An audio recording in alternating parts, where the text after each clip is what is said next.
La Sagrada Escritura, que es la palabra de Dios, es la que tiene una virtud para situarnos en el lugar justo donde debemos estar.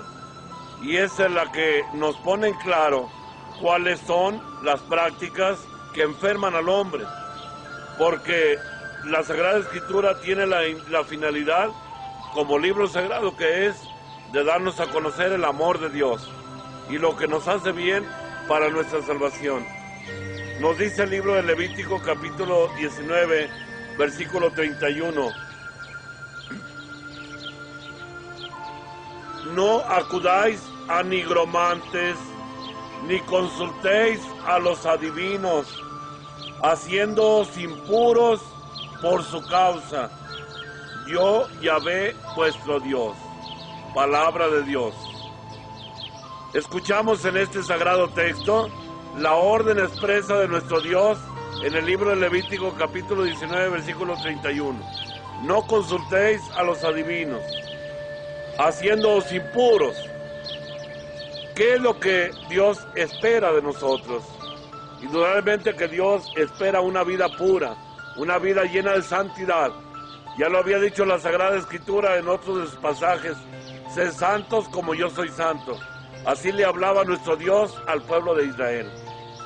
Y Jesús nuestro Señor también en su palabra nos dijo: sed perfectos como vuestro Padre Celestial es perfecto. De tal manera que cuando la Sagrada Escritura nos prohíbe algo que nos lleva a un mal, a la degradación de nuestra persona, de nuestra vida moral, pues indudablemente que lo dice el Señor porque nos hace mucho daño y es lo que el Señor no quiere. En mi experiencia personal, como ya les he hablado de estos testimonios de las personas que se han implicado en el campo del esoterismo, los daños tan terribles que reciben, he podido constatar que no hay persona que haya acudido a las prácticas esotéricas que no haya recibido un daño. Me podrán decir ustedes: bueno, si yo no sabía, si yo lo hice por ignorancia. Bueno, es que por ignorancia es tan grave el campo del esoterismo que aún por ignorancia muchas personas han sido dañadas. Claro está que cuando la ignorancia es la que nos lleva, Dios de alguna forma tiene misericordia y protege de alguna forma a la persona que es totalmente ignorante. Mas sin embargo, yo les pongo un ejemplo. Cuando una persona ha pasado por un campo de radioactividad y no sabía que había radioactividad por ahí, no por ello va a librarse de que sus células se le hayan dañado por la radioactividad. Aunque no sabía, sin embargo, se dañaron. Yo he tenido experiencias de niños que han sido llevados al campo del ocultismo y se dañan terriblemente. Recuerdo el caso de una niña de 7 años, que es otro ejemplo muy impresionante, y que aquí voy a hablar de otro campo de ocultismo, que es el uso del el péndulo. Es un simple fierrito que pende de un hilo, así se le llama péndulo. Lo usan mucho quienes manejan las fuerzas de energía, que las energías también hay que tener mucho cuidado, porque también son puertas que se abren al demonio, al espíritu del mal. Esta niña se enfermó de las amígdalas y llegó a un médico homeópata que maneja el péndulo, porque se ha dado ahora de algunos médicos homeópatas que mezclan la homeopatía con el uso de la energía, que es el péndulo.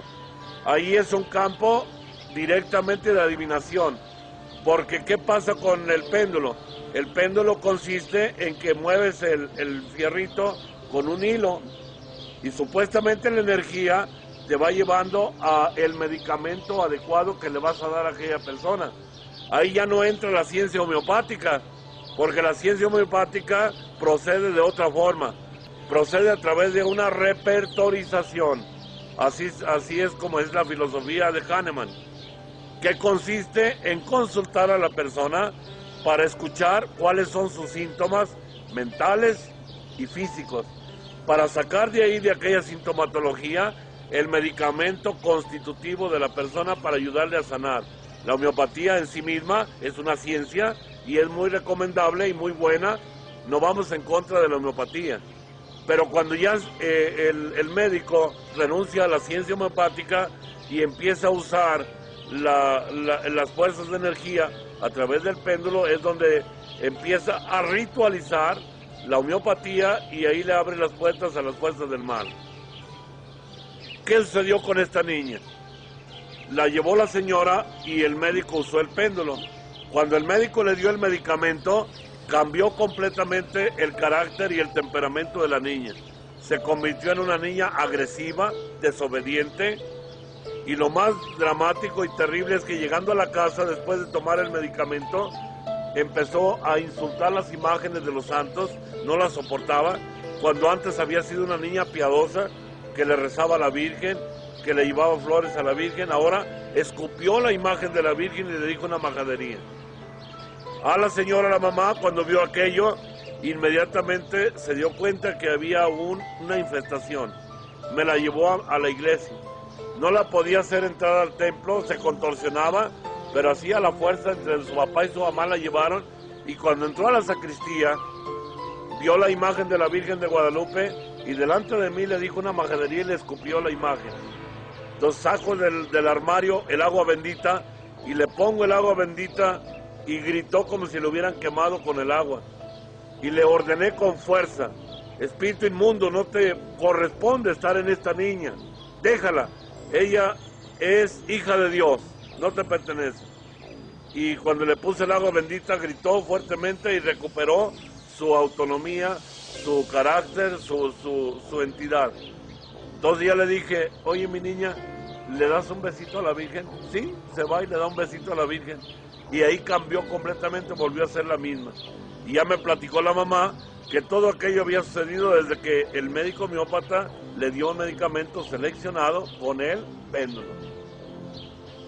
Vemos aquí pues con mucha claridad con los ejemplos cómo toda práctica esotérica, toda práctica de energía, el culto a Satanás. Ahora hay muchos jóvenes que visten de negro, que se agrupan, por ejemplo, en los llamados darquetos, que usan la cruz invertida. Ahí ya es una invocación directa a Satanás. Ahí me tocó asistir a un joven que se había entregado a una agrupación satánica que le llamaban Círculo Negro. Este joven, cuando empezó a sentirse mal, tronaban hasta los vidrios de la casa donde él estaba. Entonces ya fui a hablar con el señor cardenal y le comenté todas las fuerzas ocultas que se movían en torno a aquel joven, y el señor cardenal me dijo: te doy la autorización para que le hagas el exorcismo, la oración de liberación. Entonces ya con la autorización del obispo, porque dicho de paso, y es importante señalar esto, cuando se trata de un caso ya donde se ve una opresión o posesión del demonio, ningún sacerdote, si no tiene la autorización del obispo, puede hacer una liberación. Necesariamente tiene que hacerlo por la autorización directa del obispo, si no, de lo contrario no puede hacer nada, porque el demonio lo dañaría al mismo sacerdote. Siempre todo el ministerio de liberación va como auspiciado, dirigido y autorizado por la autoridad de la iglesia, que es en este caso el obispo. Cuando el señor cardenal me autorizó, lo cité a una capilla donde se le pudo hacer la oración. Y fue una experiencia muy bonita, porque este joven fue liberado muy pronto. Duramos como 20 minutos en la oración y salió de él las fuerzas del demonio. Y él tuvo una experiencia muy importante. Cuando estaba inconsciente gritando durante el momento de la oración y que salió de él el demonio a las oraciones del exorcismo dadas por el ministerio de la iglesia, en ese momento él me platicó, ya que se recuperó, que tuvo como una visión, una experiencia interior de ver a nuestro Señor en el Calvario, y que vio a nuestra Madre, y que estaba al pie de la cruz nuestra Madre Santísima, y que viéndolo a él le dijo: ahí está tu madre. Así aquel joven, después de haberse recuperado, empezó a sentir el deseo de promover y de llevar el amor a la Santísima Virgen María, el rezo del rosario. Es justamente como un triunfo de nuestra Madre. A mí me ha gustado y lo hago con gusto, para que la liberación sea más rápida, utilizar la invocación a la Santísima Virgen. A mí me han gritado los demonios en las personas: a ella no la invoques, desgraciado, a ella no, porque la Virgen tiene un poder muy grande para pisotear las fuerzas del mal. Y les voy a explicar por qué. No porque la Virgen sea más poderosa que Dios, sino porque a ella Dios la ha coronado como reina del cielo y de la tierra. Y a ella se le ha dado, Dios mismo le ha entregado las llaves de la misericordia de Dios. Y le ha dado a María los tesoros de la redención. Y en el momento que se le invoca a la Santísima Virgen, ella en ese momento aplica los méritos de la redención de Cristo a aquella persona y es liberada del poder de las tinieblas. Un día me tocó asistir a un caso de un matrimonio donde a una señora la atormentaban demonios de celos. Eran tan fuertes los demonios de celos que tenía aquella mujer, que había encerrado a su esposo a llave en su casa, y ella era la que trabajaba y el esposo no podía salir ni a la calle, porque si lo veía asomarse a la puerta, le gritaba: desgraciado, y andas viendo a ver qué mujer pasa por ahí. Así eran los celos. Total de que aquella mujer, aquel hombre encerrado, y él era el que hacía la comida, el que cocinaba, y la mujer trabajando para mantener el hogar por los celos. Este hombre era un maestro de la escuela, era un maestro de secundaria, y tuvo que renunciar al trabajo de maestro porque eran pleitos terribles cuando llegaba de la escuela, porque decía que la mujer lo acusaba de que se volaba con las alumnas, con todas las alumnas que iban a la escuela. Cuando me tocó hacerle la oración a la señora, cayó al suelo inconsciente y empezó a hablar dentro de ella un espíritu que decía: déjame en ella, yo no le hago ningún mal, yo la dejo ir a misa, la dejo comulgar, la dejo vivir su práctica religiosa, no me vayas a sacar de aquí por lo que más quieras. Y le dije: con que eres un espíritu bueno, en el nombre de Cristo Jesús te ordeno me digas cuál es la misión tuya al estar en esta mujer. Y me dice: mi misión es destrucción y no me voy hasta que destruya el matrimonio. Yo ya le dije: con que eres, aunque no que eres espíritu bueno. Así es que en el nombre de nuestro Señor y por el poder de intercesión de la Virgen María, pongo en este momento, Madre mía, tu pie virginal sobre este espíritu inmundo para que se vea libre esta mujer de las fuerzas del mal. Aquella mujer empezó a gritar, no ella, sino el demonio, como si le hubiera caído una carga pesada, y decía: Señora, quita tu pie, me estás destruyendo. El equipo de oración que estaba en torno a mí empezaron a rezar el rosario, y con las Aves Marías sufría terriblemente, hasta que a través de las oraciones del Ave María y del resto del rosario, aquel demonio pegó un grito y salió de la señora. Después de que la dejó en paz, se levanta la señora que estaba postrada y se abraza de su esposo, llorando y pidiéndole perdón. Dice: ahora se me han acabado los celos, puedes irte a donde quieras, tengo confianza en ti. Hermanos, todo esto desde luego que en aquella mujer le vino por el problema de la brujería. Aquella mujer había acudido con gente que hace limpias para proteger a su esposo de las mujeres que no se lo fueran a quitar. Y por haber acudido a la brujería, se le metió a ella un espíritu de celos, y después se convirtió en la casa en un infierno. Tenemos otro texto de la Sagrada Escritura muy importante que me parece necesario proclamar. Es el Levítico capítulo 20, versículo 6. Levítico 20, 6. Dice así: si alguien consultare a los nigromantes o a los adivinos, se prostituye con ellos, yo volveré mi rostro contra él y lo exterminaré de mi pueblo. Santificaos y sed santos, porque yo, Yahvé vuestro Dios, soy santo. Palabra de Dios. Nuevamente encontramos aquí la misma alusión de nuestro Señor. No se prostituyan, dice aquí. Aquí usa una palabra muy terrible, la palabra prostitución. Que aquellos que practican los actos de brujería, el uso del agua de los 7 machos, todo lo que son amuletos y talismanes y todo lo que es la brujería, se prostituye a los ojos de Dios. Quiero señalar en este momento otras prácticas que me parece muy importante que tengamos cuidado. El criterio fundamental, para que ustedes lo sepan, es todo aquello que, a lo cual, todo lo que es material y que le damos un poder, eso es propiamente lo que es la brujería. A darle a un objeto material un poder que no tiene. Es el caso, por ejemplo, de las personas que tienen afuera de los negocios matas de albahaca, matas de sábila con moñitos rojos. Atrás de las puertas ponen una herradura que para cuidarse de las malas vibras. Ponen también un collar de ajos y una serie de objetos que para protegerse y cuidarse.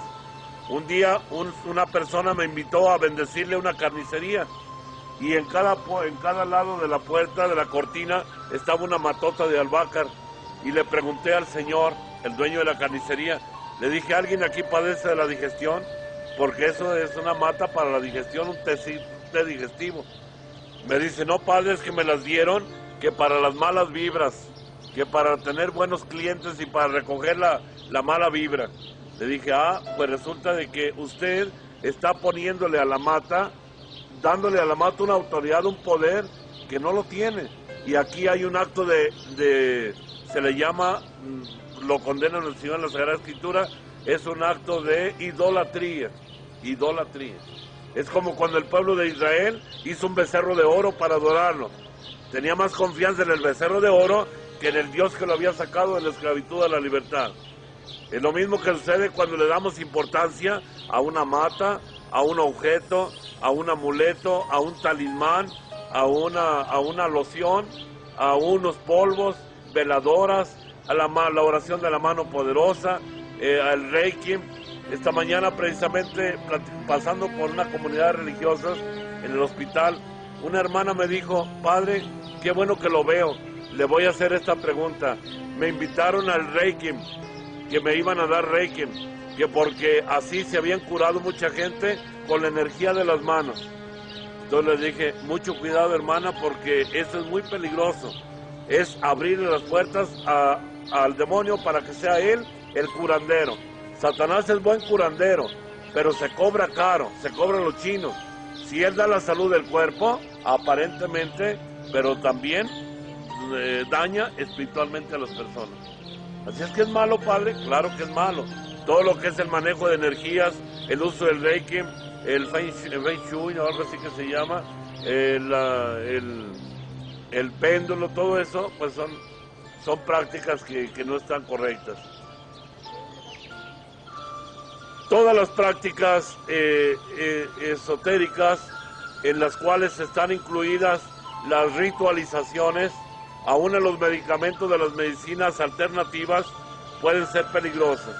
Las flores de Bach indudablemente que son medicamentos, pero si esas flores de Bach las ritualizan, quedan ritualizadas por medio de la superstición de una persona que las maneje por medio de ritos ocultos. Entonces aquellas mentadas flores de Bach que naturalmente usadas no tienen ningún problema, pero ya ritualizadas se convierten en verdaderas fuentes de energía negativa o de puertas que se abren al poder del mal, al poder de Satanás. Nos dice el profeta Isaías, otro texto bíblico, capítulo 28, versículo 8 y el 7. Fíjense lo que nos dice este texto. También dice así, porque todas las mesas están cubiertas de vómito asqueroso sin respetar sitio. ¿A quién se instruirá en el conocimiento? ¿A quién se le hará entender lo que oye? ¿A quién se le hará entender lo que oye?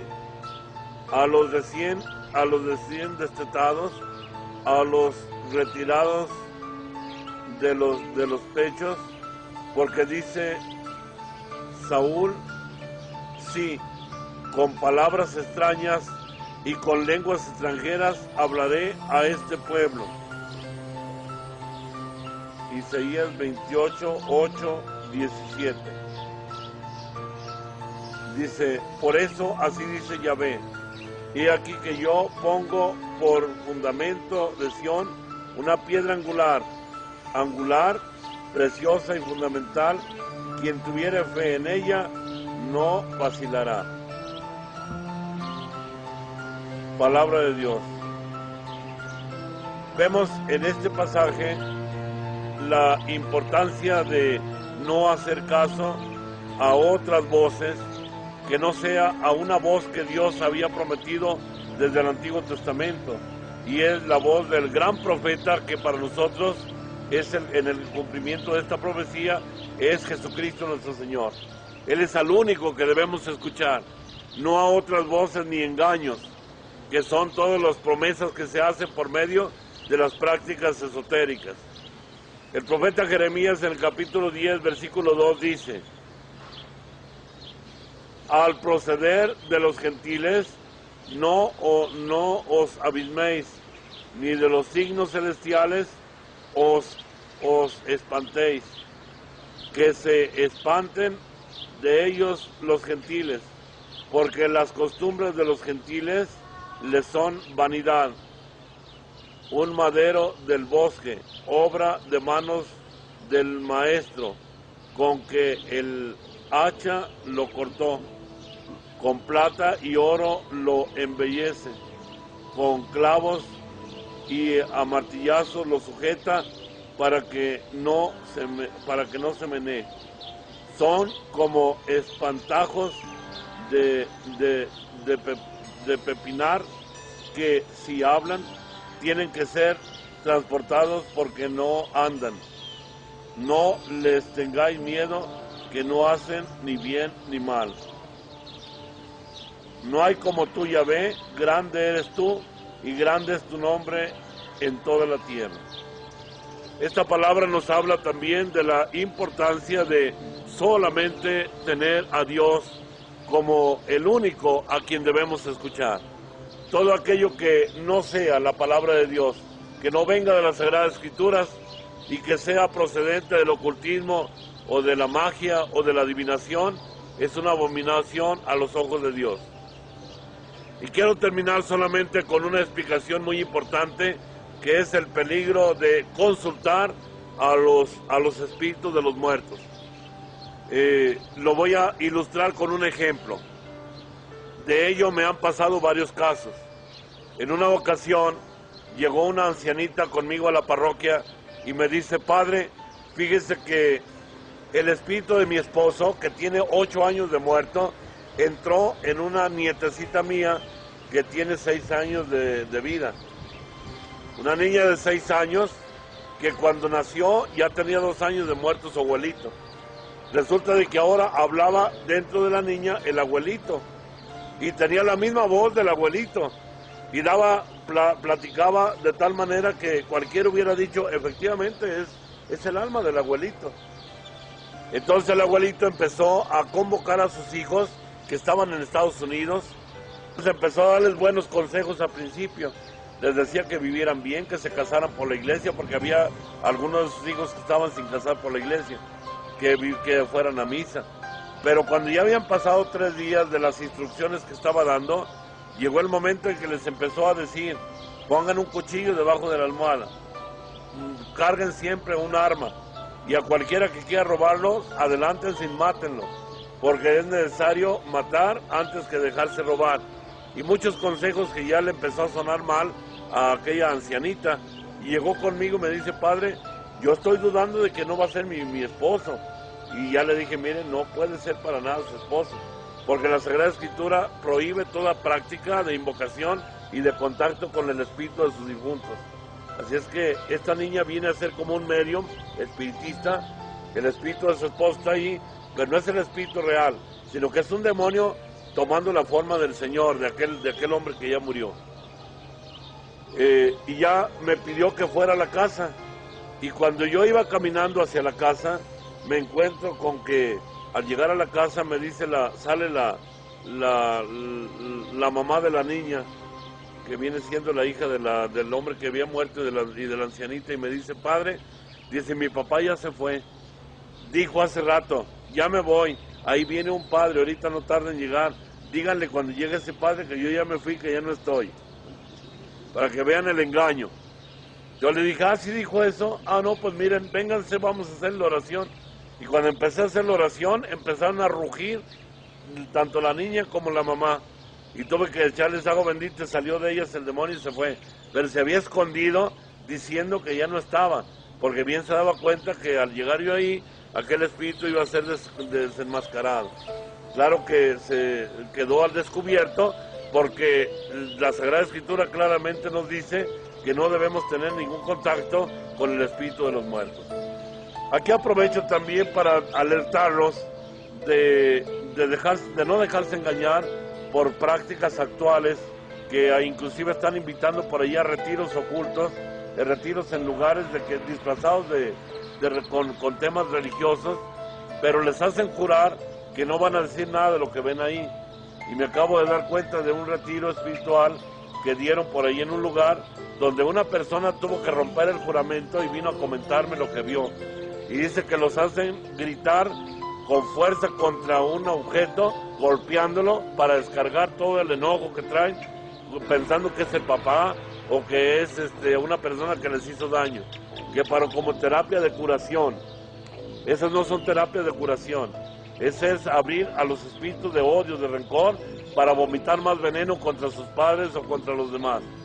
Ahora los dejan sin darles de alimento durante dos días o en la noche para que hagan penitencia supuestamente. Pero es para que se distorsione su mente de tal manera que en las noches lo sacan y que para que entren en contacto con el espíritu de sus antepasados. Y entran en trance y dicen, vino mi papá, vino mi abuelita, hablé con él, quedan como enajenados, caen en supuesto descanso en el espíritu, pero que hay que tener un buen discernimiento para ver que no hay tal descanso en el espíritu, sino que son fuerzas malignas que actúan dentro de esas prácticas.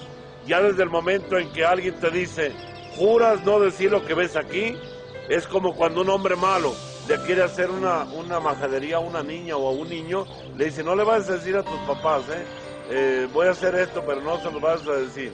Exactamente lo mismo que hace el demonio. No lo vayas a decir, ¿por qué? Porque teme ser desenmascarado. Todo lo que se hace oculto y que no tiene, no está hecho a la luz de la iglesia, no me lo den por bueno, aunque pongan ahí oraciones y temas muy bonitos de espiritualidad. Es un engaño. El enemigo es muy engañoso y debemos tener mucho cuidado.